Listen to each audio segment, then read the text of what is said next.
Naxçıvan şəhərində tikinti materiallarının əsas satış mərkəzləri Mustafa Topçubaşov küçəsində fəaliyyət göstərir. Burada satışa çıxarılan məhsulların böyük hissəsi Bakı şəhərindən, eləcə də Rusiya və Ukraynadan gətirilir. Satıcıların sözlərinə görə son dövrlərdə idxal olunan bəzi tikinti materialların qiymətində təxminən 20-25% artım qeydə alınıb.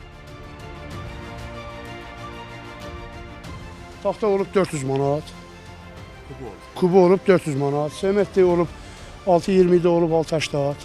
Nə var burada görsən, hamısında qiymətlər qalxıbdır. Hardasa 2-3 aydır, belə qiymətlər yuxarıdır. Qiymət artımı daha çox dam örtükləri, taxta materialları, armatur, dəmir profillər, boya və divar kağızları kimi paytaxtdan və xarici ölkələrdən gətirilən məhsullarda müşahidə olunur. Kiçik tikinti xırdavatlarının qiymətində isə ciddi dəyişiklik qeydə alınmayıb. Biz hal-hazırda dam örtüklərin aksesuarları ilə bağlı seximizdə işlər gedir. Materialların gəlişi ilə bağlı qiymətlərdə biraz artım var. Bununla yanaşı Muxtar Respublikada istehsal olunan tikinti materiallarının qiymətləri sabit olaraq qalır.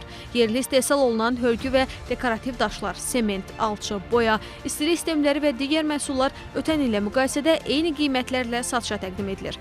Beləliklə, bazarda qiymət artımı əsasən idxal olunan tikinti materiallarını əhatə edir. Yerli istehsal məhsullarında isə qiymət sabitliyi qorunub saxlanılır. Xosrov İbrahimov, Tərlan İbrahimova, Namiq Abbasov, NTV Xəbər.